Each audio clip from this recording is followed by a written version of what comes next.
સહજાત્મ સ્વરૂપ પરમ ગુરુ જય પ્રભુ.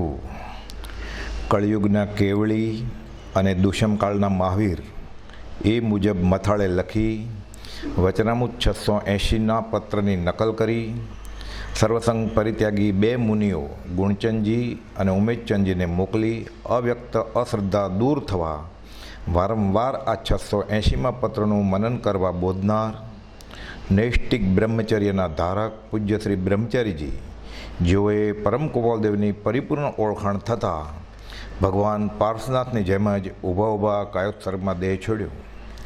વિદ્યમાન મહાવીર, બીજા રામ કે મહાવીર, પરમાત્મા સ્વરૂપ, અમૃત સાગર, કલ્પવૃક્ષ અને લિખિતનમાં ઓમ શ્રી મહાવીર લખનાર આ યુગ પુરુષ કે જેનું ચોથા કાળને વિશે પણ દુર્લભપણું હોય એવા બીજા મહાવીર, વ્યવહારમાં બેઠા છતાં વિતરાગ, મુક્તાત્મા, ફક્ત પ્રેરણથી ભગવાન મહાવીરથી ભિન્ન ભાસનાર મહાયોગી પ્રભુ પાર્શનાથ જેવી વિતરાગ દશાના ધારક, જ્ઞાનાવતાર, અનંત ગુણ ગંભીર, અશરીરી ભાવે જીવનાર, ભાવનેય સિદ્ધ, ભાવનેય મુક્તાત્મા, દેહાતીત દશાએ દેહધારીપણાનું ભાન ભૂલી જીવનાર, અવિકલ સમાધિમાં, અવ્યાબાદ સ્થિરતામાં નિર્વિકલ્પણે સ્થિત પૂર્ણકામ પુરુષ અને પૂર્ણ વિતરાગ જેવો બોધ જેને સહેજે સ્મરણમાં છે એવા, સર્વ પ્રકારે સર્વજ્ઞ થઈ ચૂક્યા છે તેવા, તીર્થંકરના હૃદયની વાત કહેનાર, સિદ્ધ સદૃશ, પોતે જ્યાં બેસે તે સિદ્ધશિલા એવા પરિપૂર્ણ સ્વરૂપ જ્ઞાનના ધારક, અમૃતની સચોડી નારિયેળી, અભિન્ન બોધમય, જેને ત્રિલોકના નાથ વશ થઈ ચૂક્યા છે તેવા મહાવીરનો મૂળ માર્ગ નિષ્કારણ કરુણાથી બોધનાર પરમ દેવ કે જેઓ લિખિતનમાં શ્રી સહજાત્મ સ્વરૂપ કે શુદ્ધ સહજ આત્મ સ્વરૂપ લખે તેઓ કહે છે, હવે બીજી માને રોડાવાઈ નથી, હવે બીજો ભાવ કરવો નથી, અમે બીજી માં કરવાના નથી એમ અલગ અલગ સ્થળે અલગ અલગ વ્યક્તિઓ પ્રત્યે ભાખનાર, આશ્ચર્યકારક એવા પરિભ્રમણના પ્રત્યાખ્યાન લેનાર અને દેહ વિલયના આગલા અઠવાડિયે નાનાભાઈ મનસુખને પોતાની વિશેષ ઉત્તમ ગતિ છે એમ પ્રકાશનાર, હવે આનાથી તે ઉત્તમ ગતિ કઈ હોય કે જ્યાં પ્રયાણ કરે. આપણને તેઓની અસીમ કૃપાથી પરમ ઉપકારી પરમ પૂજ્ય પ્રભુશ્રીજી કે જેઓએ પોતાનો અપૂર્વ મૃત્યુ મહોત્સવ માણ્યો અને જેઓએ પરમ કુપાલદેવની આ મુનિને પણ શ્રી સૌભાગ્ય જેવું જ સમાધિ મરણ થશે આ પ્રકારની અગમ એંધાણી વાણી સાચી ઠેરવી તેઓ મારફત મળેલ આ 14 પૂર્વના સારરૂપ મૃત્યુંજય મંત્ર સજાત્મ સ્વરૂપ પરમગુરુ તેના આરાધનનું ખરી દિવાળીનું આ પર્વ છે. જીવતા મરાય તો ફરી મરવું ન પડે એવું મરણ ઈચ્છવાયોગ્ય છે, કેમ કે એકવાર સમાધિ મરણ થયું તો સર્વકાળના અસમાધિ મરણ ટળશે અને જન્મ મરણના ફેરાથી છૂટી અવ્યાબાદ સુખમાં અનંતકાળ રહેવાશે. જીવન જીવવું સહેલું નથી, મારે મોત પહેલાં મરવું નથી, મરણ પહેલાં મરતા શીખીને ફરી ફરી મરણ હવે કરવા નથી, મારે ફરી ફરી મરણ હવે કરવા નથી. આ નિશ્ચય થાય, મરણ પહેલાં મરતા શીખે તો જ ફરી મરવાનું મટે. આ એક જ રસ્તો છે, જીવતા જ મરી જાય, અહમભાવ જાય, મમત્વભાવ જાય, દેહભાવ ખસે અને પોતે દેહ નથી થયું તો પછી દેહ, સ્ત્રી, પુત્ર વગેરે બધા ચેત અને અચેત પદાર્થમાંથી આસક્તિ છૂટે. હવે આવો સમાધિ મરણનો અવસર બેર નહીં આવે અને હવે અત્યારે નહીં કરે તો અચ્છે દિન પીછે ગયે, ગુરુ સે કિયા ન હેત, અબ પછતાએ હોત ક્યા, જબ ચૂડિયા ચૂગ ગઈ ખેત. આવું ન બનવા પામે તે માટે સાવધાન થવાનું છે, ચેતી જવાનું છે. તો હવે અધૂરા કામ મૂકી જશે, થશે નો અવતાર. હવે જો અધૂરા કામ બાકી ન રહે તો જ ફરી આવવાનું ન બને. સાચી સમજણ કરી પરમ કુપાલદેવનું શરણ આશ્રય લઈ છેલ્લે સમયે કરી લેશું એ વિચાર છોડી મોતને નજીક જ સમજી આપણે વર્તવાનું કરીએ અને સમાધિ મરણની આરાધના કરવા. જેઓએ આ મુજબ આચરણ કરી આ હાંસલ કર્યું જ છે તેઓની દશા શું અને તેઓએ આરાધેલ આ મહામંત્ર સજાત્મ સ્વરૂપ પરમગુરુ એ શું તે વાંચીએ, વિચારીએ અને સમજવા પ્રયત્ન કરીએ. મુજ મોક્ષ કાર્યના કારણ ઉત્તમ, તારણ તરણ વહાણ, ચરણ શરણ સે વાદઈ સ્વામી, તારો પાપી પહાણ, જય દેવરાજેન્દ્ર મહાન, અહો રાજચંદ્ર ભગવાન. સહજાત્મ સ્વરૂપ પરમ ગુરુ. સહજાત્મ સ્વરૂપ પરમ ગુરુ. સુવર્ણ મંદિર ઉપર શોભે, રત્ન કલશ સુંદર એવો, તેમ સમાધિ મરણ યોગ, વ્રત મંડન માની લેવો.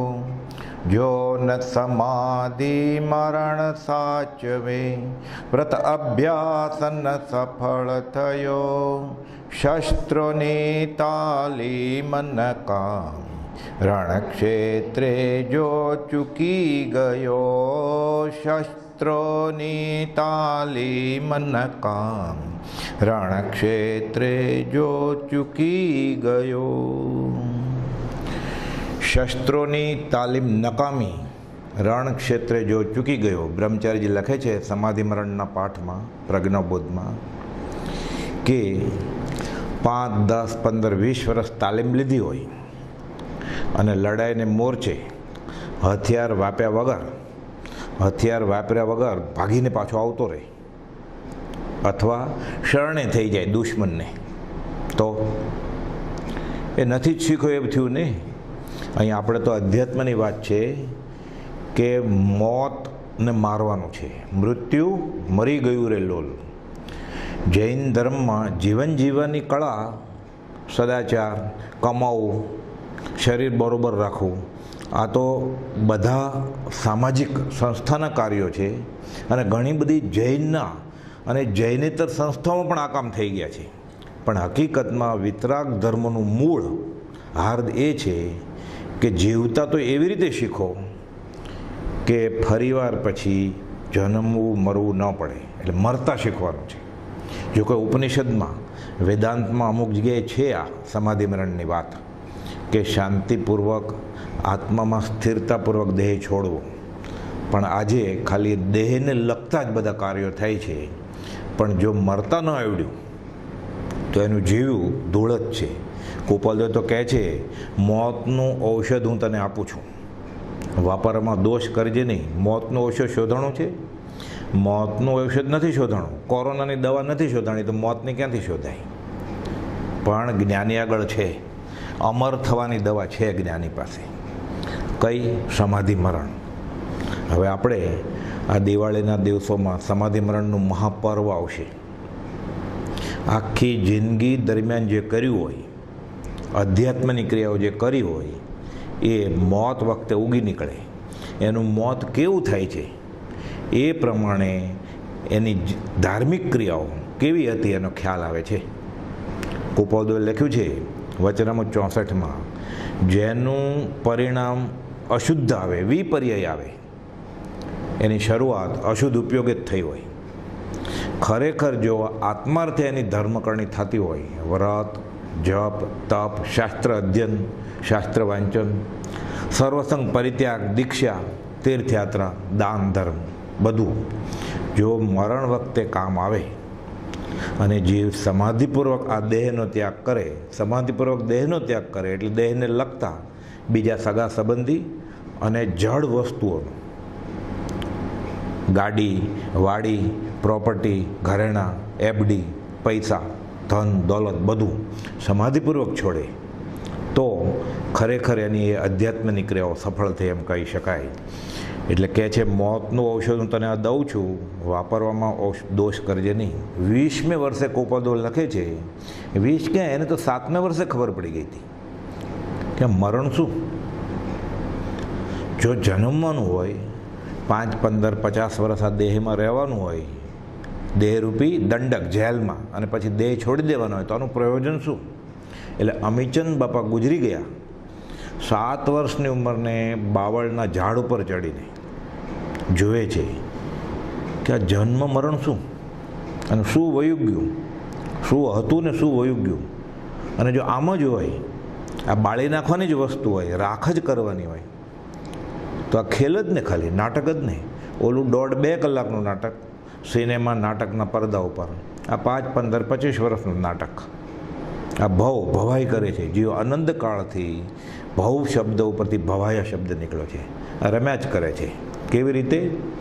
મનોરંજન થાય તો ઠીક, અહીંયા તો પાછું શું છે? ભૂત લગ્યો કૌતુક કરે કર્મો કા ઉત્પાત. ખાલી દુઃખિત થાય છે.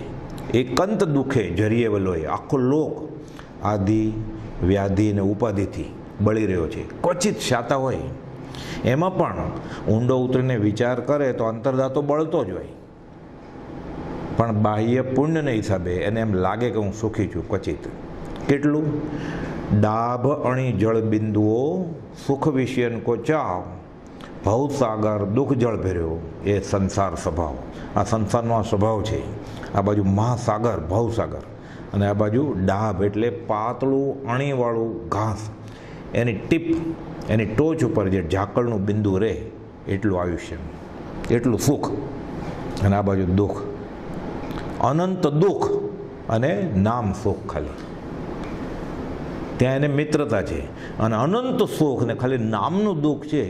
શરૂઆતમાં વ્રત નિયમમાં આવવું પડે, એ પણ દુઃખ તો નથી, પણ અનંતકાળથી એને અભ્યાસ નહીં અધ્યાસ થઈ ગયો છે કે 5 ઇન્દ્રિયોના વિષયમાં, મનના વિષયમાં રાચી માચીને ભોગ વિલાસથી ભોગ ઉપભોગના સાધનો ભોગવીને જીવન પૂરું કરવું.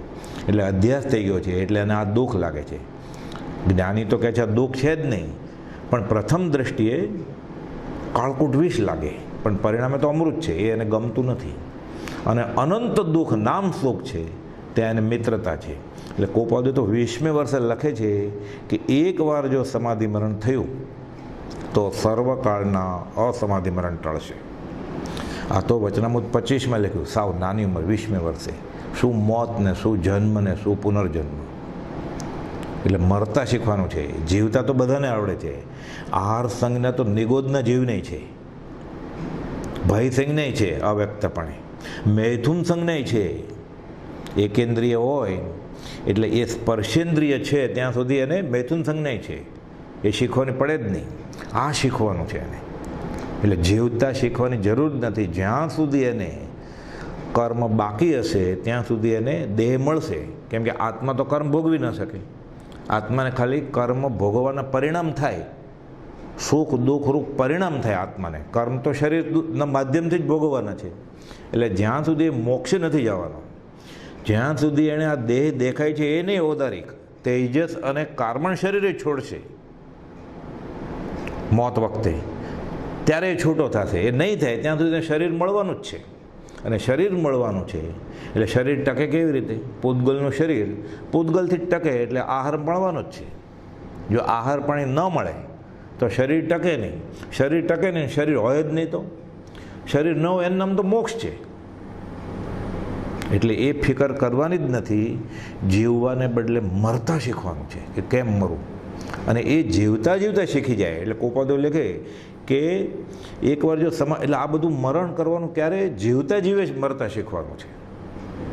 પછી તો શીખે છે નહીં તોય મરવું જ પડશે. એટલે જીવતા જીવતા મરતા શીખી જાય તો ફરીવાર પછી જો મરતા આવડી જાય તો મરવું ન પડે. એટલે એકવાર જો સમાધિ મરણ થયું તો સર્વકાળના અસમાધિ મરણ ટળશે. પછી 1-2 ભવ કદાચ બાકી પણ હોય, એ તો પ્રાય જગતનું કલ્યાણ કરવા માટે અને પોતાના કંઈ એવા કર્મ બંધાઈ ગયા હોય, શાસ્ત્રીય રીતે વિચારીએ તો આયુષ્યનો બંધ પડે પછી સમ્યક દર્શન થાય. પણ સમ્યક દર્શન થયા પહેલાં જો એવા નિકાચિત કર્મ બાંધી લીધા હોય તો, નહીં તો તે ભવે અથવા ભાવિ એવા થોડા કાળે એ સ્વસ્વરૂપમાં સ્થિતિ તો થઈ જ જાય નહીં. હવે પછી જન્મે જ નહીં તો મરણ ક્યાંથી? આ જ પોકાર શંકરાચાર્યએ કર્યો છે કે આ છૂટે કેમ? પુનરપી જનનમ પુનરપી મરણમ પુનરપી જનની જઠરે શયનમ ય સંસારે અતિ દુસ્તારે કૃપયા પારે પાહી મુરારે. હે મુરારી ભગવાન, ભલે જગત કરતાને માને પણ માગે છે શું? મારે ફરીવાર જન્મ, ફરીવાર મરણ માની કુખમાં, અને આ જન્મ મરણના દુસ્તર સમુદ્રમાંથી મને હવે તારતું. બસ તો માગ્યું એ જગત કરતાં ભલે ન હોય, ભાવના તો એ જ છે ને, ફળ તો ભાવનાનું છે ને. માર્ગે ચડી ગયા નરસિંહ મહેતા, પ્રીતમ, મીરાબાઈ. માગ્યું નથી કબીર કે મારા રોગ મટી જાય અને હું તંદુરસ્ત થઈ જાઉં અને ભોગ ઉપભોગના સાધનો ભોગવું અને રાજસિક જીવન જીવવું અને આનંદ કરું. આ કોઈ માગ્યું જ નથી જૈન કે જૈનેતરમાં. નિષ્કામ ભક્તિ, મારે છૂટવું છે. એટલે આ ધર્મની ક્રિયા બધી છૂટવા માટે થતી હશે તો એ બી વાવ્યું હશે. એ ઘોડાને ટ્રેનિંગ આપી હશે તો દશેરાના દિવસે ઘોડો દોડશે, અને જો ટ્રેનિંગ વગરનો ઘોડો પછી દશેરા આવીને એને મેદાનમાં ઊભો રાખી દે રણક્ષેત્રે મરણ વખતે, તો એ શરણ થઈ જશે મરણને, અને ફરી પાછો પછી તો ક્યારે મનુષ્ય થાય પાછો? 84 લાખ જીવાયોના જીવો, 24 દંડક, એમાં વિતરાગનો ધર્મ મળે, એ પાછો અનાર્ય કુળમાં એ ધર્મ પાળવાના એને સંજોગો મળે, એ વિતરાગનો ધર્મ સમજાવવાળો વિતરાગ મળે, અને ક્યાંક કર્મ ઢીલા પડે શીખે જીવતા જીવે. એ પાછો શાતાનો ઉદય હોય ત્યારે, અશાતાનો ઉદય હોય ત્યારે તો ધર્મ ક્યાં સાંભળે? શાતામાં ખાસ રસ નથી હોતો તો અશાતામાં તો ક્યાંથી હોય પછી? એટલે કોક વિરલો એવો હોય, પણ શાતામાંય આપણે ભક્તિ છૂટક નામ દાખલ થતી હોય, ખાલી ધર્મિષ્ઠ કહેવા માટે થતી હોય, તો સમાધિમરણ છે ને એમ સમાધિમરણ રેઢા પડ્યા છે. જો સમાધિમરણ એમ થઈ જતા હોત તો દુનિયા ખાલી થઈ ગઈ હોત 5-15 વર્ષમાં. એટલે આપણે આ સમાધિમરણનું અણમોલ મોતનું ઔષધ મળ્યું છે.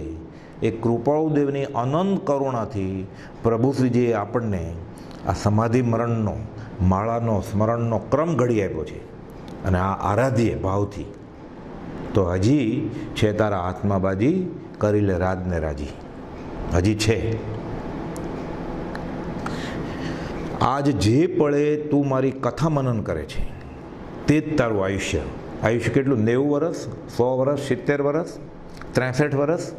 કૃપાળુદેવ કહે છે પુષ્પમાળાના બીજા વાક્યમાં, બધું 12-13 વર્ષે લખ્યું છે એણે. 82માં બોલમાં કહે છે કે તું આત્માને લગતા, આત્માદી અસ્તિત્વના શાસ્ત્રોને લગતા, છૂટવાને લગતા તું શાસ્ત્ર વાંચે છે. આ તું જે મારી કથા મનન કરે છે આ જ તારું આયુષ્ય.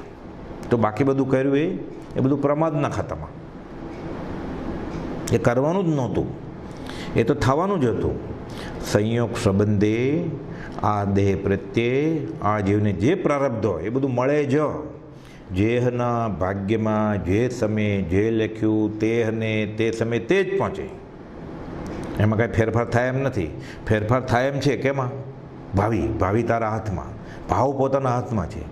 એટલે ભાવ સુધારે તો સમાધિ મરણ થાય, અને ભાવ નહીં સુધરે અને વ્યવહારે સુધારવાની કોશિશ કરશે તો પૂર્વ પુણ્યના હિસાબે એવું લાગશે કે એની મહેનત સફળ થાય છે, પણ એ ચપટી પુણ્ય, બહુ પુણ્ય કેરા પુણ્યથી આ બધું મળ્યું છે એ વયું જશે, અને છેલ્લે પછી આંખો ચોળવાનું રહેશે.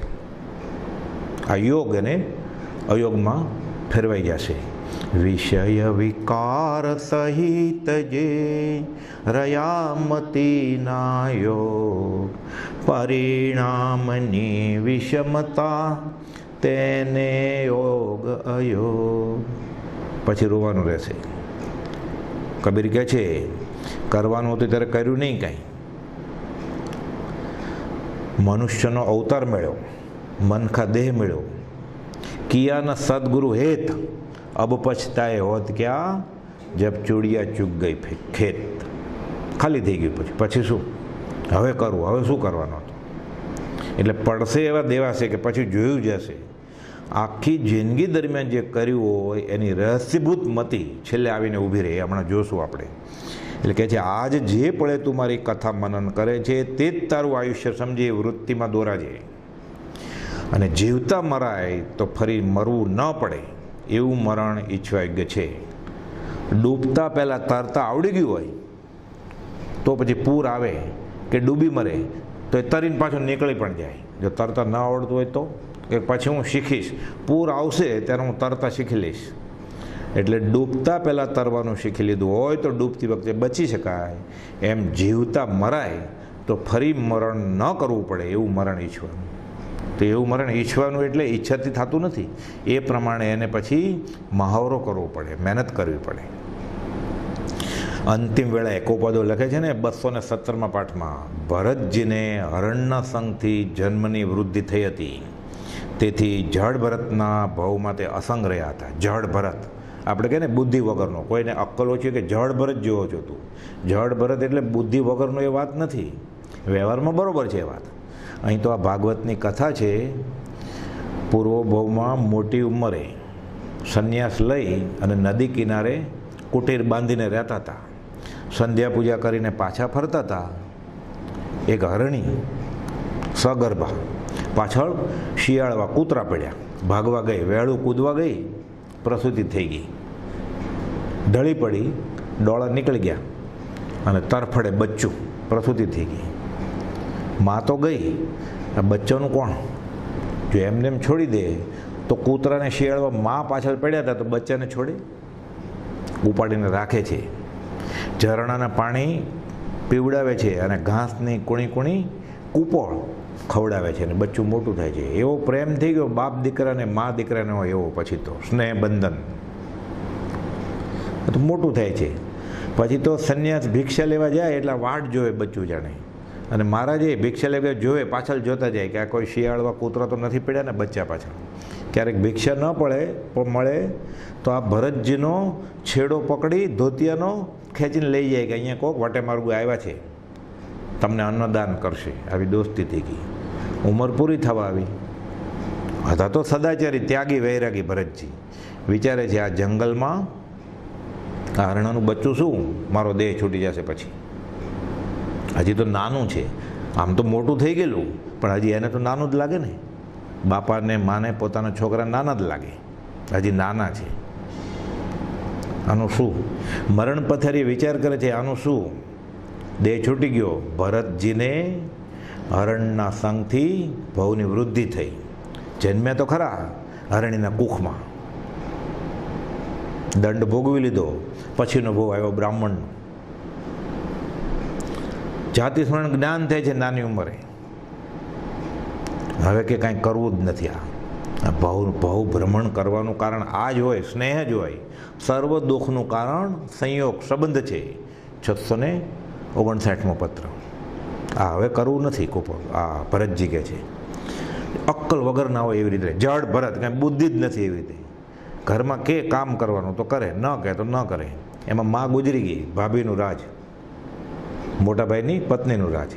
ખાવા આપે તો ખાય, નહીં તો ન ખાય. કાઢી મૂક્યો કે આ કામ તો કરતો નથી, જાડીઓ ખાલી ખાધા કરે છે.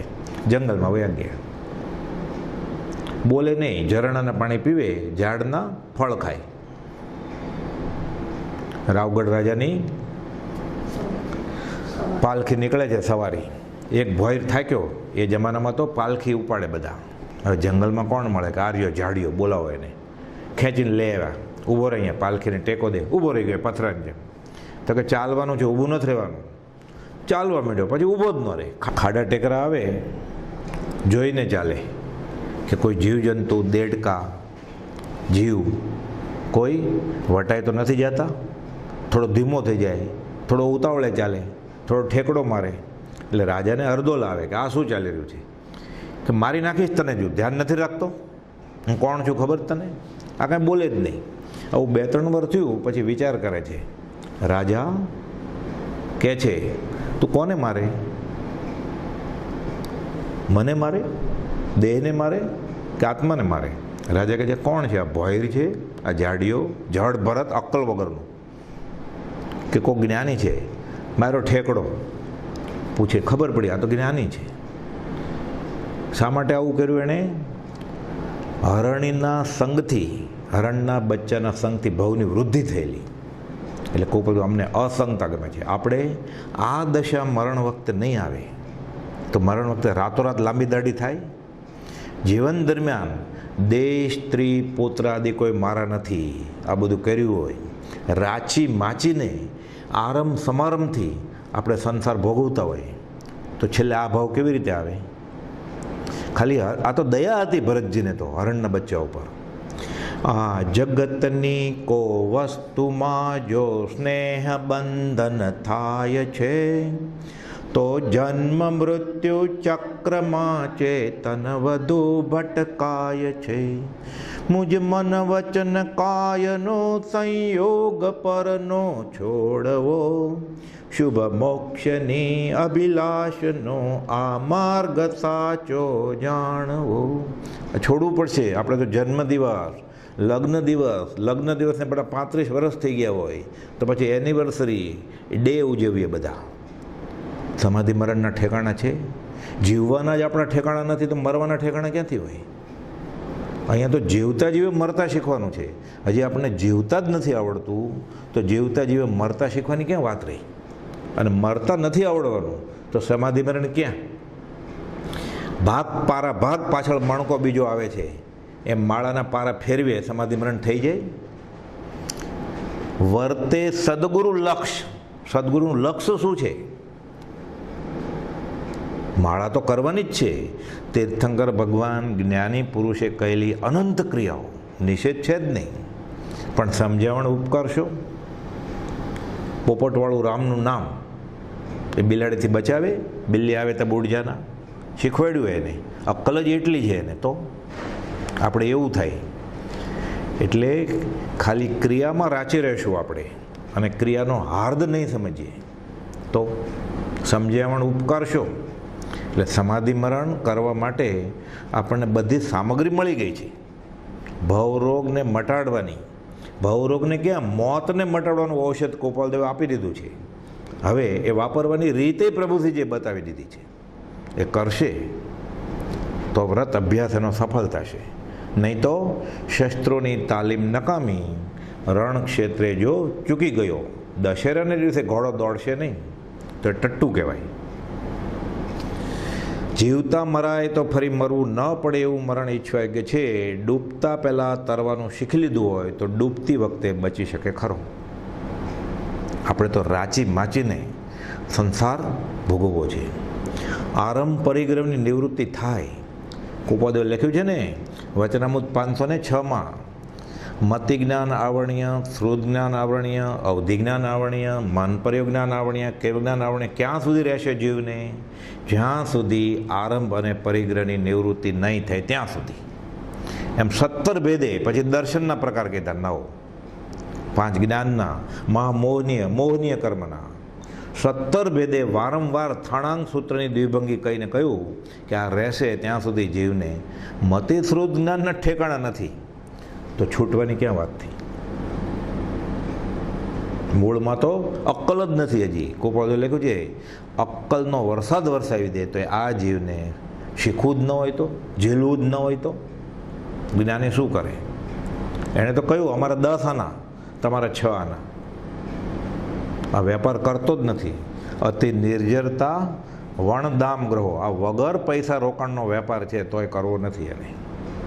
અને જ્યાં રોકાણ કરવું પડે છે, તન મન ધનનું, આયુષ્યનું, આત્મા મૂકી દેવો પડે છે, એમાં રાચી માચીને રોકાણ કરે છે બધું.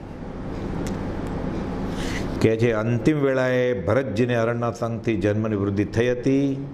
અમને યમ અંતકાળે પ્રાણીને દુઃખદાયક નહીં લાગતો હોય, અમને સંગ દુઃખદાયક લાગે છે. આ સંગમાં શીખી લીધું હોય મોત કરતાં વધારે વેદના થાય છે. પછી મોતનું શું? ત્યારે કેવા સમાધિમાં હોય. ભાઈની વિશેષ ઉત્તમ ગતિ થશે. ચૈત્રવત પાંચમને કહે છે વિશેષ ઉત્તમ ગતિ. અહીંયા જ બીજા મહાવીર છે, અહીંયા અમૃત સાગર છે, અહીંયા કલ્પવૃક્ષ છે, અહીંયા પરમાત્મા સ્વરૂપ છે, અહીંયા ભાવ નહીં સિદ્ધ છે. આનાથી વધારે કઈ ગતિ હોય? આ અશરીરી ભાવે જીવ્યા જીવન રાજચંદ્ર ભગવાન જો, અશરીરી ભાવે દુષમ આ કળી કાળ મારેલો. અશરીરી ભાવે આપણે એનો અંશ પણ શીખી લઈએ અને દિવસે દિવસે પ્રેક્ટિસ કરીએ તો સમાધિ મરણનો હજી યોગ થાય એમ છે. હવે કેમ જીવવું એ ચિંતના થઈ પડી છે. કુપાલ કહે છે કર્મ તો આવવાના જ, અનંતકાળના કર્મ. બનારસીદાસ કહે છે જબ જાકો જૈસો ઉદય સો સોહે તેની થાન, વૃત્તિ મરોડે જીવની ઉદય મહાબળવાન. વૃત્તિ મરોડી નાખે પછી છેલ્લી મિનિટે લેશા બદલી જાય. ઉદય મહાબળવાન, શલાકા પુરુષ, શુભમ ચક્રવર્તી, બ્રહ્મદત્ત ચક્રવર્તી, શાયક સંકિતના ધણી શ્રી કૃષ્ણ મહારાજા અને શ્રેણિક રાજા. લેશા બદલી જાય. વૃત્તિ મરોડે જીવની, ઉદય મહાબળવાન. એટલે અત્યારથી જ વૃત્તિને મારવાનું, વૃત્તિને તપાસવાનું શીખવું પડે આપણે. જપ જાકો જયસો ઉદય, સો સોહે તેની આવીને તો ઊભું જ રહેશે. કરમ બે શરમ, રામને ન છોડ્યા, કૃષ્ણને ન છોડ્યા, તીર્થંકર ભગવાનને ન છોડે. આ બાપડા પ્રાણી આપણી જેવાને છોડવાનું છે. આગળથી તૈયારી કરી હોય તો કામ આવે, ખપમાં લાગે. છેલ્લે વખતે જો ઉપયોગ ન ટકાવી રાખે તો લેશ્યા બદલી જાય. શાસ્ત્રમાં તો થણાંગ સૂત્રમાં બધા લેશ્યાના પ્રકાર કયા છે. કૃષ્ણ લેશ્યા, નીલ લેશ્યા, કાપોત લેશ્યા. એટલે શુક્લ લેશ્યાએ કે પદ્મ લેશ્યાએ દેહ છોડે તો સુગતિ થાય, નહીં તો અધોગતિનું કારણ છે. ઘણું કરીને ઉત્પન્ન કરેલા એવા કર્મની રહસ્યભૂત મતિ મૃત્યુ વખતે વર્તે છે. આખા જીવન દરમિયાન કરેલું છેલ્લે મરણ વખતે આવીને ઊભું રહે છે. હમણાં જોયું ને આપણે હરિણના સંગથી ભરતને વૃદ્ધ. આ તો દયા કરવી હતી એને. દયાબીન સાધુ કસાય, અને દયા કરી તો આફત આવી, તુલસીદાસ કહે છે. તો આપણે તો દયા ક્યાં? આપણે તો હજી મોહ છે શરીરનો. આપણે કાંઈ અસમાધિ મરણ બીજાના ભલા માટે નથી થતું. આપણે તો આપણા શરીર ઉપર, આપણા પરિગ્રહ ઉપર, આપણા નજીકના સગા ઉપર મોહ છે, વાસના છે. આ ઝેર છે, ઝેરી મોહ છે. એટલે કોપાદે લખેલું ને, રાગ કરવો નહીં, કરવો તો સત્પુરુષ પ્રત્યે કરવો, બાકી બધો ઝેરી રાગ છે. ગૌતમ ગણધરે ભગવાન મહાવીર ઉપર રાગ કર્યો કે મારે કેવળ જ્ઞાનને મોક્ષ ક્યાંય જોતું જ નથી, તો તરત જ બીજે દિવસે થઈ ગયું. આપણો રાગ તો કોપાદે લખ્યું છે, આ પામર પ્રાણીઓનો એ પણ તુચ્છ વસ્તુનો રાગ છે આપણો. આ તો દયા કરવા ગયેલા ભરતજી તોય આવું થાય. ખંદક મુનિ 500 શિષ્ય ઘાણીમાં નાખવાનું આવ્યું. સજા પૂર્વભાવના કર્મ ઉદયમાં આવ્યા. સમભાવમાં છે બધા, ગુરુની આજ્ઞામાં. કહે છે ખંદક મુનિ કે આ છેલ્લો બાળ મુનિ છે, મારાથી જોવાઈ નહીં જાય ને, મને પહેલાં નાખો. એમ તું એ જ લાગનો છે કે ઊભો રહે, જો નાખ્યા. 499ની તો સુગતિ થઈ ગઈ. ગુરુની આજ્ઞામાં વર્તતા એવા અનંત જીવો સીજ્યા, બૂજ્યા અને નિર્વાણ પામ્યા. પણ આ આવડો નાનો કેમ સહન કરશે ગાળીનો ઘા? કેમ પીસાશે, સહન થશે? વૃત્તિ બદલી ગઈ, લેશ્યા બદલી ગઈ, નિયાણું કર્યું, ત્યાંને હું મારવાવાળો થયા. ગતિ બદલી, ભટકવું પડે. પછી બધું કરેલું કાત્યું પીંજ્યું કપાસ થઈ જાય, કરી કમાણી ધૂળમાં વહી જાય. એટલે બહુ જાળવવાનું છે કે છેલ્લે વખતે ધર્મ ધ્યાનમાં ચિત્ત ચોડી દેશું, મૃત્યુ સમીપ આવે ત્યારે એ વાત પડતી મૂકવાની. અને પ્રથમથી જ તે પ્રકાર આરાધવો ઘટે છે. છેલ્લે અવસરે અંશનાદિ કે સંસ્તર સલ્લેખના સમાધિ મરણના યોગ હોય કે ન પણ હોય. 702માં પત્રમાં કૃપાદેવ તો લંબાણથી અનુપચંદ મુલુકચંદ ભરૂચના શેઠને અવસર હશે તો વાત કરશું આજે કે કાલે. પણ વિચારવાન પુરુષો તો કેવલ્ય દશા થતાં સુધી મૃત્યુને સમીપ જ સમજીને વર્તે છે કે હમણાં જ મોત છે. ગમે તે કાળે, ગમે તે ક્ષણે જીવને સમ્યક દર્શન થાય, ક્ષયિક સમ્યક થાય, અને પછી અંતર્મુહૂર્તમાં સમાધિમાં રહે તો કેવળ જ્ઞાન થઈ શકે. અને ધ્યાન ન રાખે, ઉપયોગ ન રાખે તો ગમે તે સમયે નરકનું આયુષ્ય, હલકી ગતિનું આયુષ્ય બાંધી લેજો. એટલે ભાવ પોતાના હાથમાં છે, ભાવિ આપણા હાથમાં છે. પ્રારબ્ધ બંધાઈ ગયું છે, આવતીકાલનો પ્રારબ્ધ એ આજનો પુરુષાર્થ છે, એ આપણા હાથમાં છે. એટલે ભાવ બગડવાના, તેનો જન્મ સફળ છે કે જે ક્રમે કરીને નિશ્રેયને પ્રાપ્ત થાય. એટલે આ ધ્યાન રાખીએ. ઈચ્છા મૃત્યુ મહાભારતમાં આવે છે ને, ભીષ્મનું ઈચ્છા મૃત્યુ એટલે ઈચ્છાનું મૃત્યુ કરી નાખવાનું છે. ઈચ્છા પ્રમાણે મૃત્યુ થતું નથી કાંઈ. ઈચ્છા પ્રમાણે મૃત્યુ થતું હોત તો કોઈ વ્રત અભ્યાસ મંદિરની જરૂર શું હતી?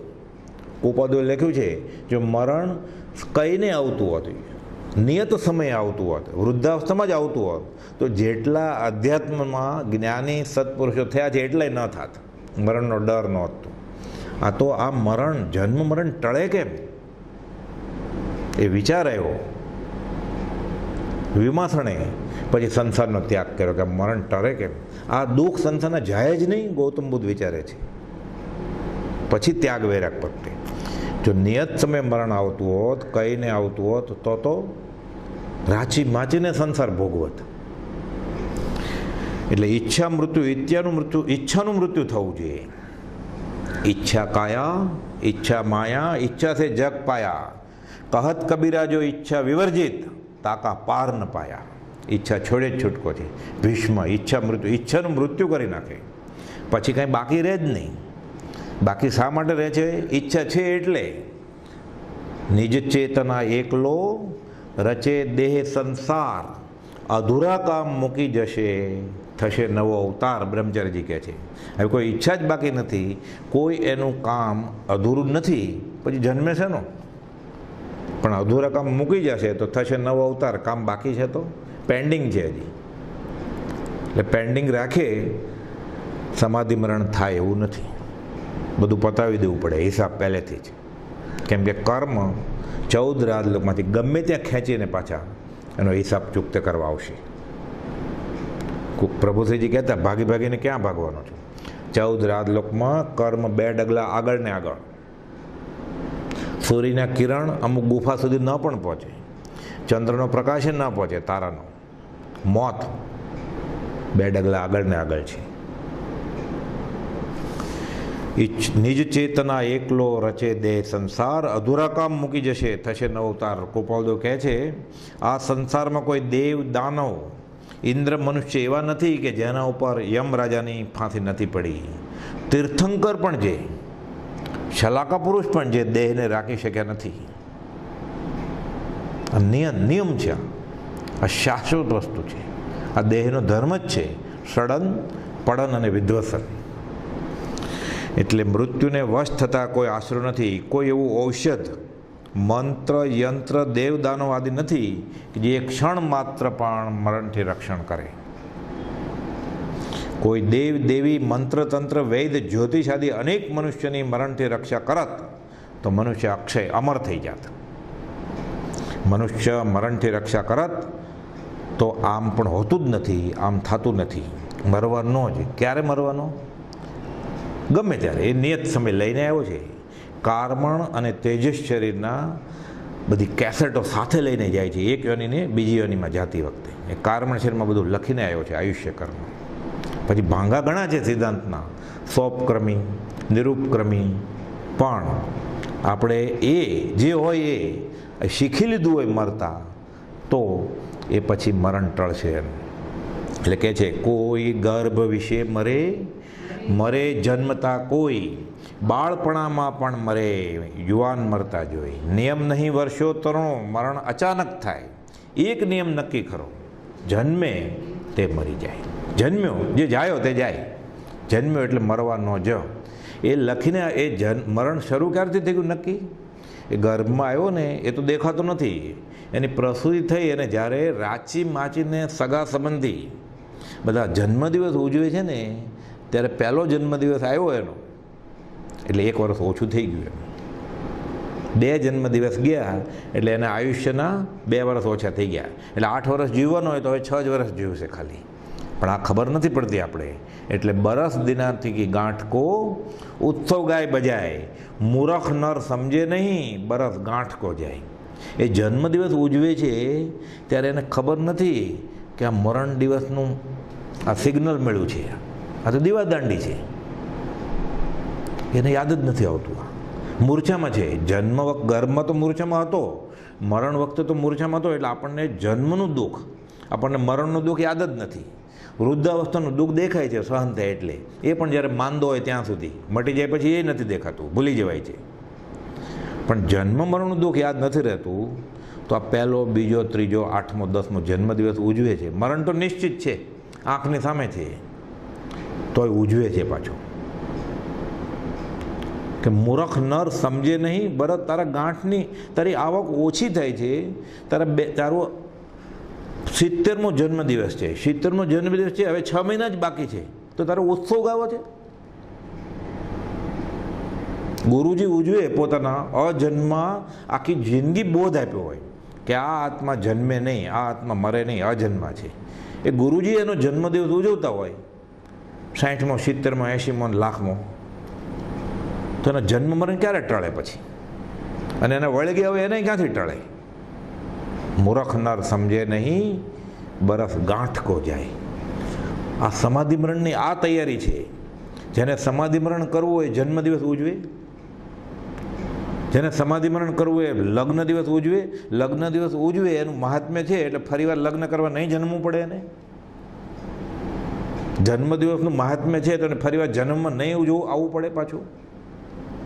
આ તો સિદ્ધાંત છે કે અધૂરા કામ મૂકી જશે, થશે નવો અવતાર. એક પણ વસ્તુ કામના બાકી રહી ગઈ. કુપદો લખ્યું છે ને 360 મથળે, જ્યાં પૂર્ણ કામ પણ છે ત્યાં સર્વજ્ઞતા છે. એ પૂર્ણ કામવાળા જ્ઞાનીને પણ તીર્થંકર જેવાને ત્રીજે ભવે તો સવી જેવું કરું શાસન રસીનું કર્મ બાંધી લીધું છે, તોય હવે કાંઈ જોતું નથી. ઉત્કૃષ્ટ ત્યાગ વૈરાગ, માંસ ખમણ ઉપર માંસ ખમણ. મુનિના ત્રીજા ભવે ભગવાન મહાવીરે તીર્થંકર નામ કર્મ બાંધેલું, તોય આવવું પડે. કેમ? બીજાનું ભલું કરવા માટે.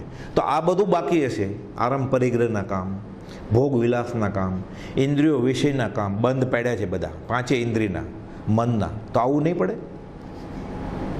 શલાકા પુરુષ આવે છે, તીર્થંકર આવે છે, તીર્થંકર તુલ્ય પુરુષ આવે છે. કુપોલદેવ ભગવાન મહાવીર સામે સાથે હતા.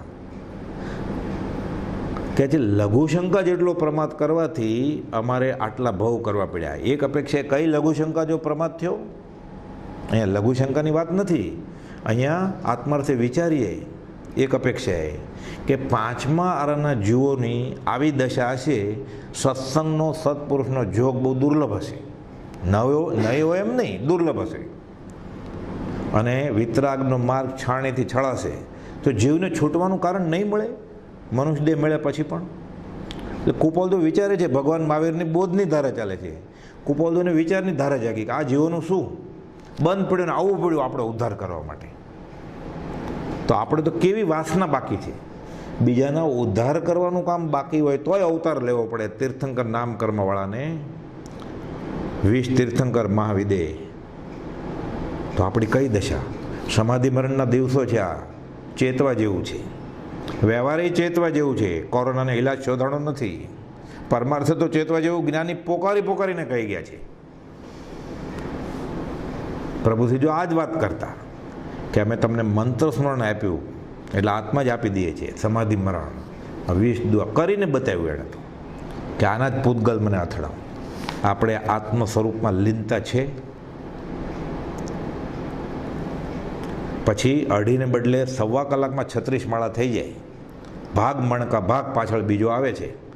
Bumper to bumper traffic jam ચાલે. માલા તો કર્મે ફિરે, જીભ ફિરે મુખમાંય, મનમાં ફિરે બજારમાં, સો તો સ્મરણ નાહી કબીર કહે છે. આ સ્મરણ છે, સ્મરણ મંત્ર. આ રીતે કરીએ આપણે. આ તો નિયમ નક્કી જ છે. જો મોતનું નિવારણ હોત, કંઈ ઈલાજ હોત એવો, ડૉક્ટર આગળ જઈને, હોસ્પિટલમાં જઈને, વિજ્ઞાન શાળામાં જઈને, લાઇબ્રેરીમાં અધ્યાત્મના પુસ્તકો વાંચીને, તો વેદના સગા મરે નહીં ને જ્યોતિષની દીકરી રાંડે નહીં. ડૉક્ટર એના સગાવાલાને મરવા દે, પણ ડૉક્ટર પોતે જ અસાધ્ય રોગથી માંદો થયો. અને વેદ એવી જ જ્યોતિષ એવી જ કુંડળી જોવે ને પોતાની દીકરી માટે કે જમાઈ અમરપટો લઈને આવ્યો હોય. એટલે ગાંઠી કહેવત છે આ, વેદના સગા મરે નહીં ને જ્યોતિષની દીકરી રાંડે નહીં. પણ આવું બનનાર નથી. આયુષ્ય તો ક્ષણ ક્ષણ કપાઈ રહ્યું છે. રવિ કે ઉદ્યોત અત હોત દોત દિન પ્રતિ, અંજુલી કે જીવન જો જીવન ઘટતું હે. હાથમાં ખોબામાં પાણી ભર્યું હોય ને ટપક ટપક ટપકે એમ આયુષ્ય ટપક ટપક ટપકી રહ્યું છે. આત્માનું શાસનમાં ગુણભાદ્રાચાર્ય કહે છે કે ઝાડ ઉપર ફળ પાકેલું છે એ ખર્યું, જેટલો સમય એને ઉપરથી જમીન ઉપર આવતા લાગે એટલું આયુષ્ય છે. એટલામાં કામ કરી લેવાનું છે. ઝપકે મોતી પરોવાના છે. रवि के उद्योत अर्थ होत दिन दिन प्रति अंजुलि के जीवन जो जीवन घटतु है काल के ग्रसत छिन छिन होत छिंतन आरे के चलत मानो काट सो घटतु है। लाकड़ू कापाय ने करवतथी एम धीरे धीरे धीरे धीरे उंदरडो फूक मारतो एम 5 इंद्रियना विषयमां आ जीव भोगवातो जाय छे अने मौतने समीप धकेलातो जाय छे। कबीरे कहे छे कबीर पगरा दूर है अब हो रही है सांझ जन जन को रिझावती वेश्या रहेगी वांझ। वेश्या बधाने खुशी राखे, वेश्याने संतान होय वांझणी होय वेश्या। तो આપણે જગતથી રંજિત થવામાં અને જગતને રંજન કરવામાં અનંતકાળ વયા ગયા। હવે એક ભાવ આત્માનું રૂડું થાય એવું ક્યાંક કરીએ તો સમાધિ મરણ થાય। કુપૌદુ લખે છે એ જીવ તું ભૂલમાં વખતે વખતે ઉપયોગ ચૂકી જઈને કોઈને રંજન કરવામાં કોઈથી રંજન થવામાં વા મનની નિર્બળતાને લીધે અન્ય પાસે મંદ થઈ જાય છે, દિન લાચાર થઈ જાય છે। લાચાર થવાનું છે સત્પુરુષ જ્ઞાની પાસે, બીજે લઘુતા દીનતા નથી કરવાની, લાચારી કાયરપણું નથી કરવાનું। દેવ દેવી આગળ, ભુવા જ્યોતિષ આગળ, સગા સંબંધી આગળ મને આપો ને, મને પૈસા આપો, મારો રોગ મટાડો, મને માદળી આપો, મને મંત્ર તંત્ર આપો, મને સુખી કરો। આ લાચારીની મનાય છે। આ દીનતા નથી, આ લઘુતા નથી, આ તો કાયરતા છે। નથી લઘુતા કે દીનતા, એ તો સત્પુરુષ પાસે કે મારી આગળ છે શું, તું પૂર્ણ સ્વરૂપ છો, તારી આગળ છે એ મને આપતું, વંદે તદગુણ લબ્ધે। એટલે બાકી આ તો જવાનું જ છે, જે લાવ્યો કાંઈ નથી અને લઈ કાંઈ નથી જવાનું। લઈ જશે ધ્યાન નહીં રાખે તો કર્મ, આયા જબ લાયા નહીં, અંતે ના લઈ જાય, બીચ મિલી બીચ મેં ગઈ, આ એનો ધોખા કરે બલાય। કબીર કહે છે આ એનો ધોખામાં ને ધોખામાં અનંતકાળ વયા ગયા નહીં। વાત આવે છે ભક્તાની ટ્રેન જાય વડતાલ પૂનમમાં, અમે એક બાપા ચડ્યા આણંદ સ્ટેશનથી ઉતાવળમાં, એમાં ફાસ્ટ ચડતા હતા, એમાં 500ની નોટ પડી હતી પ્લેટફોર્મ પર। ખુલ્લું લેવા જાય તો બધા જુવાનિયા ઘણા બધા હતા, પકડે બાપાને। એટલે બાપા બહુ અનુભવી ખેલાડી હતા, એટલે ચપ્પલ તૂટી ગયું એમ કરીને ખોટું રિપેર કરી વાંકા વળીને 500ની નોટ ઉપાડી લીધી। અને ગરદી એટલી એટલે બધા ચડતા હતા ધસારામાં, નોટ હાથમાં પકડીને ચડતા નોટ ખીચા મૂકી દીધી। અને રાજી કે આ તીર્થયાત્રા સફળ થઈ ગઈ આપણી, હજી તો દર્શન કર્યા નથી, ત્યાં જ આપણી બધી તીર્થયાત્રા આવી જ હોય છે ભૌતિક સુખ માટેની, એ તો મલકાય છે ને બેસે છે। પછી મોટી ઉંમર હોય એટલે જગ્યાએ બધા આપે, જોવાની જગ્યાએ આપી સરકીને કે બેસો બાપા બેસો। બાપા તો પાછા આનંદમાં છે, એક તો જગ્યાએ મળી ગઈ ને 500 રૂપિયા મળ્યા છે, તીર્થયાત્રા સફળ થઈ ગઈ છે, ખીચામાં હાથ નાખે છે કે બરોબર છે ને કે ગર્દીમાં કોઈ ખેંચી ન લે, ખીચામાં કંઈ મળ્યું જ નહીં। એટલી ગર્દીમાં ઘૂસવા ગયા, એણે ઉપાડી તો લીધી પ્લેટફોર્મ ઉપરથી, સીટમાં બેસવા ગયા એટલી વારમાં કોઈ પાછી ખેંચી લીધી હતી, મોડું થઈ ગયું, અંદર કંઈ વીછી કરડ્યો હોય એવું। બાજુમાં બધા જુવાનિયા બેઠા હતા, બધા આનંદ મજાક કરે, પૂછે છે બાપા શું થયું? તો કે પડી ગઈ। તો કે શું પડી ગઈ? તો 500ની નોટ પડી ગઈ, મોઢું વસુકું ગયેલું। એટલે આ બધા છોકરા તો એમ અધ્યાત્મની રીતે બોલે છે, એમ એક ડાયલોગ એમ વાક્ય કહે છે ભાઈ હવે શું લાવ્યા તને, શું લઈ જવાના સાથે। એટલે આ સંસાર એવો જ છે, શું લાવ્યો ને ખાલી હાથે આવ્યો ને ખાલી હાથે જવાનું, આયા જબ લાયા નહીં અંતે ના લઈ જાય। એટલે બાપા કહે છે જડીતી પ્લેટફોર્મ જડીતી અને પડી, એમાં તારું શું ગયું? આપણે જે જડ્યું, જન્મ્યો ત્યારે તો કાંઈ લાવ્યો નહોતો, ખાલી હાથે આવ્યો હતો, પછી બધું ભેગું કર્યું, દેહ મોટો થવા માંડ્યો, પછી દેહ, સ્ત્રી, પુત્ર, કુટુંબ, પરિવાર, મહત્તા, માન, ગાડી, લાડી, વાડી બધું ભેગું કર્યું પછી જ ને, સાથે તો લાવ્યો જ નહોતો, જવાનું નથી લઈને।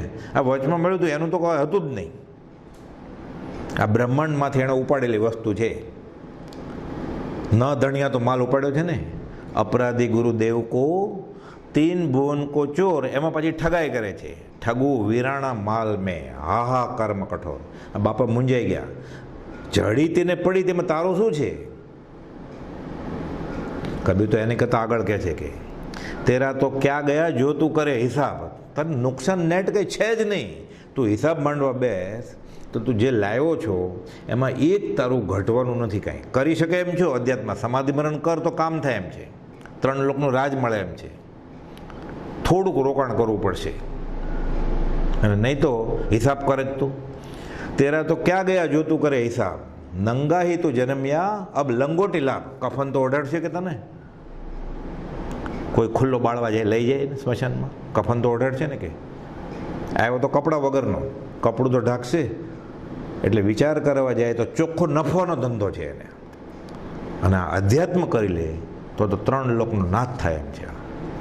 એ 3 લોકનો નાથ આ પામર થઈને સંસારના ભોગ વિલાસમાં રાચી માચીને અનંતકાળથી જન્મ મરણ કૂટ્યા કરે છે. ફૂટબોલના બોલની જેમ 14 રાજલોકમાં, અહીંયાથી અહીંયા ને અહીંયાથી અહીંયા. વચમાં પૂર્ણનો ઉદય હોય એટલે સારા ભવે આવે, પણ એ બધી અજ્ઞાન દશામાં કરી હોય, દુપચકાણવાળી ક્રિયા હોય, પાપાનું બંધીવાળું પુણ્ય હોય, રખડે હઠયોગીનું પુણ્ય હોય, એટલે વૈભવે મળે. ઉત્તમ મુવા ચાંડાલુઆ, ભૂપ કીડો મેં ગયા, ફર્યા જ કર્યા, ઊંચી નીચી ફર્યા કરે જીવનની ઘટમાળ. એ કહે છે કે આ બધું ખાલી નાટક જ છે. બીચ મેલી બીચ મેં ગઈ, ધોખા કરે બલાય. એટલે હવે અધ્યાત્મ જીવન દરમિયાન જો ધર્મકરણી કરી હશે તો એ સફળ ક્યારે થઈ ગણાય? છેલ્લે જો સમાધિપૂર્વક દેહ છોડે તો. અને આ શીખી લે તો કામ થાય. ખાલી ક્રિયામાં રાચો મેચો રહેશે, ખાલી જ્ઞાનમાં રાચો પાચો રહેશે, અને મૂળ વસ્તુ અધ્યાત્મ પકડાશે નહીં જ્ઞાનીના આશે, તો કોઈ ક્રિયાજડ થઈ રહ્યા, શુષ્ક જ્ઞાનમાં કોઈ આ મોક્ષનો માર્ગ છે જ નહીં.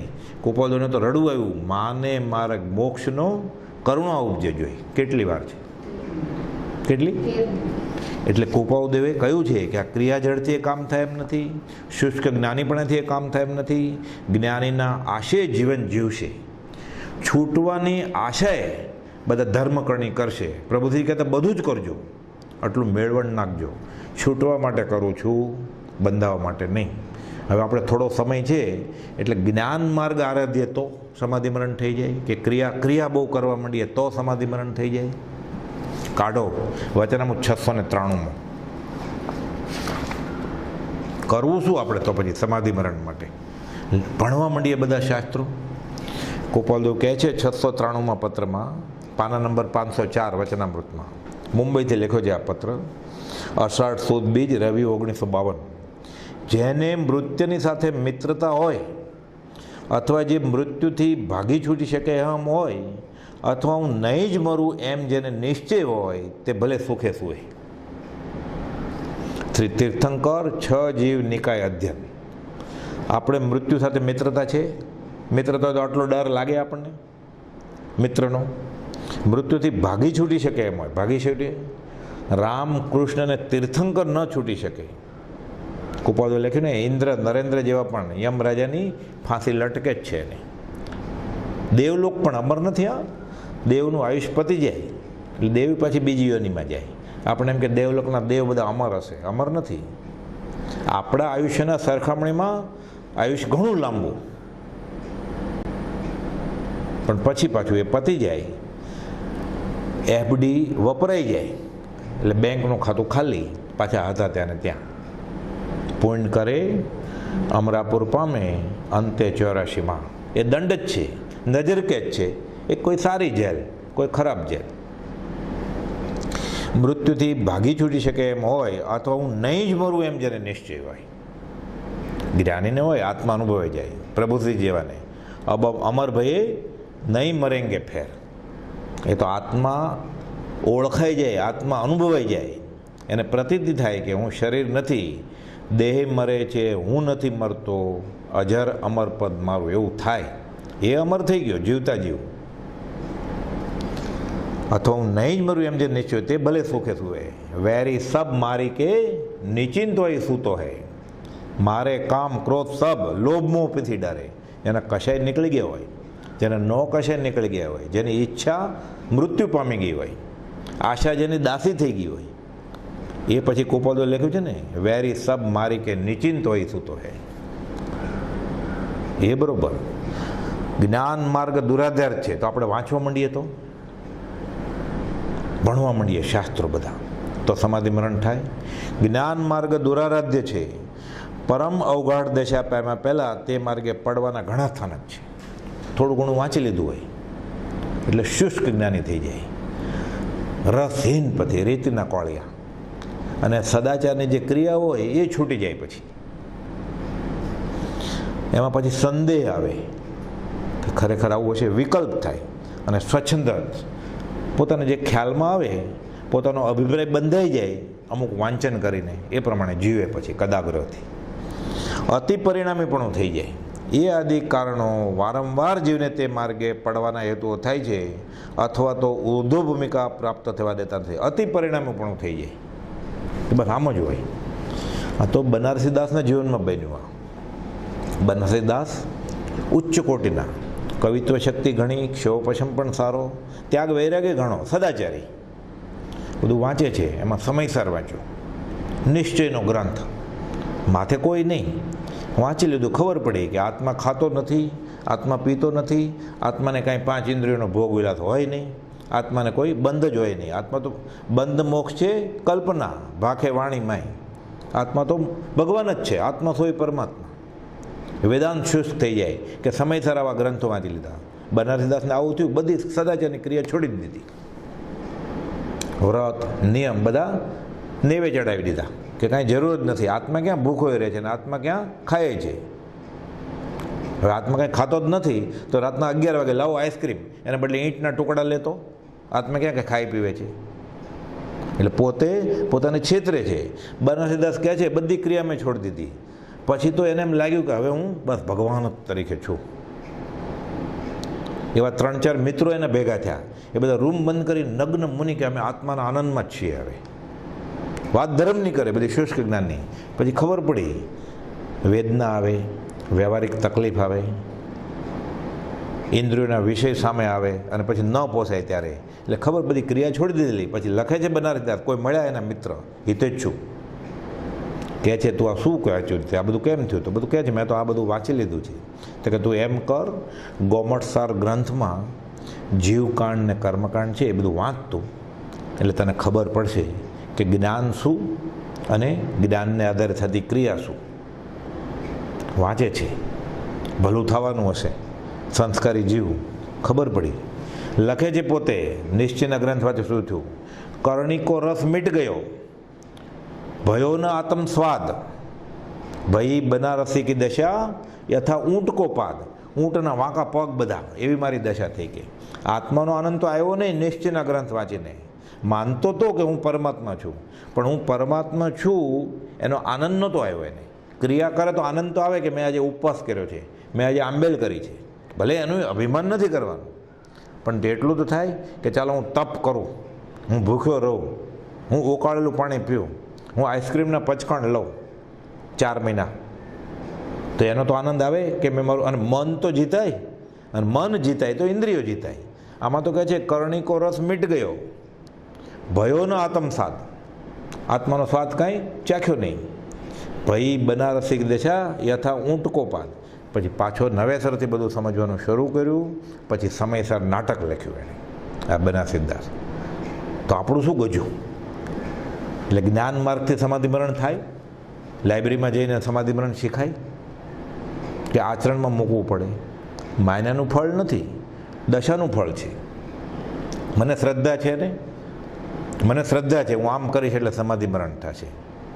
શ્રદ્ધા જ્ઞાન લયા છે તો પણ જો નવી જાય પમાયો રે, વંદ્ય તરુ ઉપમ ફળ પામે, સંયમ ઠાણ જો ન આવ્યો રે. ગાયો રે ગાયો પ્રભુ વીર જિનેશ્વર ગાયો. આચરણમાં આવવું જોઈએ ને. કુપદો લખ્યું છે જ્ઞાનનું ફળ વીરતી. જો લાઇબ્રેરીમાં જઈને ખરેખર એણે જ્ઞાન ભેગું કર્યું, વાંચ્યું, તો એનું ફળ વીરતી આવવું જોઈએ. આ તો હજી રતિ અરતિમાં મૂંઝાણો છે. વીરતી ક્યાં? આને તો ડગલે ને પગલે રસોડામાં જાય ત્યારે ખબર પડે કેટલી રતિ અને કેટલી અરતિ છે, ને વીરતી ક્યાં? એટલે જ્ઞાન માર્ગ દુરારાધ્ય છે. હવે ક્રિયા કરવા માંડીએ તો ગોપાલદેવ કહે છે ક્રિયા માર્ગે અસદ અભિમાન. તમને ખબર છે તમે શું તપશ્ચર્યા કરી છે? મેં 8 ઉપવાસ કરેલા, મેં એટલી તીર્થયાત્રા કરી છે, મેં એટલું દાન કર્યું છે. ક્રિયા માર્ગે અસદ અભિમાન, વ્યવહારનો આગ્રહ, આમ જ ધર્મ આમ જ થાય. આમ જ કરવું જોઈએ. પછી આમ જ ખેસ રખાય, આમ જ ભગવાનની પૂજા વખતે પાણી નખાય, આમ જ ફૂલ મુકાય. ક્રિયા માર્ગે અસદ અભિમાન થાય, સિદ્ધિ મોહ કે કાંઈ ચમત્કાર પ્રગટે, પછી રિદ્ધિ સિદ્ધિ પ્રગટે. પૂજા સત્કાર આદિ યોગ આવું બધું કરે આ તપસ્વી તરીકે ઓળખાય. આમ કોઈ સામું ન જોતું હોય, પછી લાંઘણ કર્યું હોય લાંબુ વરઘડો નીકળે, બધા દર્શન કરે એના ગેલેરીમાંથી. અને દૈહિક ક્રિયામાં આત્મનિષ્ઠા આદિ દોષોનો સંભવ રહ્યો છે. પછી એને એમ થાય કે આ શરીરની જે ક્રિયા છે એ જ કૃતકૃત્યતા માને, શરીરને કૃશ કરી નાખે અને કશાયો મજબૂત કરે. એટલે આ બાજુ ઉગ્ર તપશ્ચર્યાથી શરીર કૃશ થઈ જાય અને કશાયો મજબૂત થાય. ગોપાલદાસ લખ્યું છે ને પાછળ ઉપદેશ છે એમાં, અનંતાનંદી કશાયના રૂપી પાડાએ તારા અનંત ચારિત્રો ખાઈ નાખે. કે આ ઘાસનું તણખલું એક લીધું, પાડો હલે. એટલે આપણી જે ધર્મની ક્રિયાઓ છે શુષ્ક ન કરવા એમ નહીં, પણ સમજાવણ ઉપકાર શું. આપણે એકાશનું કરીએ, એકાશનું કોપાદ એકાશનું એટલે શું? એકવાર જમવાનું, એક બેઠકે જમવાનું. એક બેઠક એટલે 11:30થી બેઠક શરૂ થાય ને 2:30 વાગે પતે. લીંબુ શરબતથી શરૂ થાય અને ચા ખાખરાથી પૂરી થાય. આ એકાશનું કહેવાય. એક આસન એટલે એક આસન બરાબર છે, એટલે દિવસમાં એકવાર ખાય. ગોપાલદેવે એકાસનની વ્યાખ્યા આપી છે કે રોજ ખાતો હોય એના કરતાં ઓછું ખાય, એનું નામ એકાસન. આંબેલ, હમણાં આંબેલના દાડા ગયા ને, આંબેલ તો શાસ્ત્રમાં કઈ છે? સ્વાદ છોડવા માટેની આંબેલ કરવાની જ છે. એક દ્રવ્યની આંબેલ, 2 દ્રવ્યની આંબેલ, સીમિત દ્રવ્યની આંબેલ. દેશકાળ પ્રમાણે 1-2 દ્રવ્યને બદલે એમાંય ફેરફાર થઈ ગયો છે, તોય વાંધો નથી. પછી 12, 15, 20 કોઈ જૈનેતર આવે તો એને એમ થાય જમણવારનો પ્રોગ્રામ છે, ભલે એમાં તેલ ઘી ન હોય, પણ સ્વાદિષ્ટ તો ઓલે જેટલું જ હોય.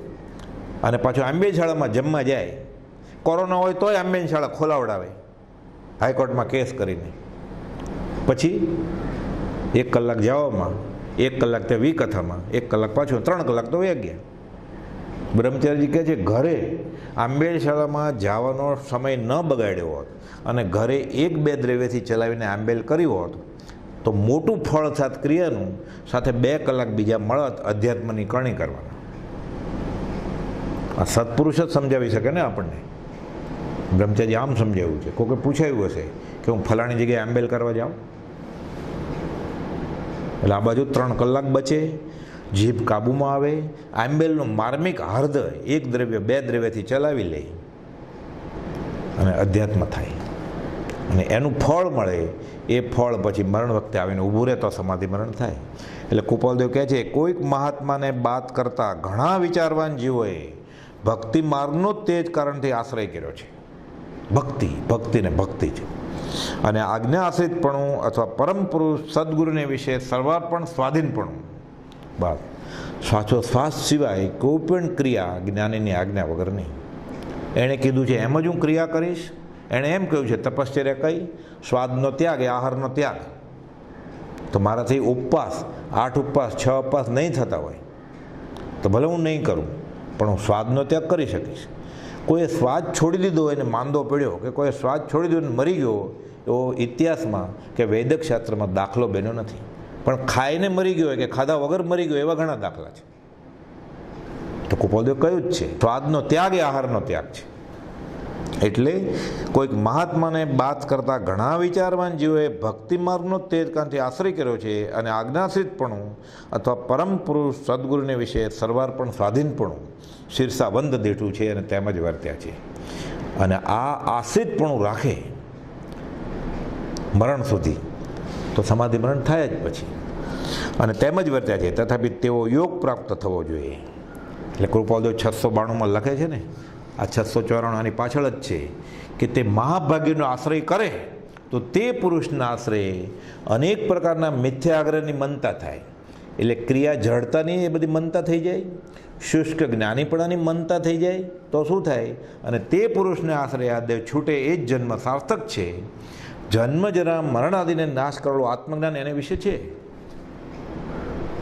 તે પુરુષનો આશ્રય જ જીવને જન્મ મરણ આદિનો નાશ કરી શકે, કેમ કે તે યથાસંભવ ઉપાય છે. તો સંયોગનું તો સંયોગ સંબંધે આ જીવને આ દેહ પ્રત્યે જે પ્રાપ્ત છે એ સમય પૂરો થશે એટલે વયું જશે.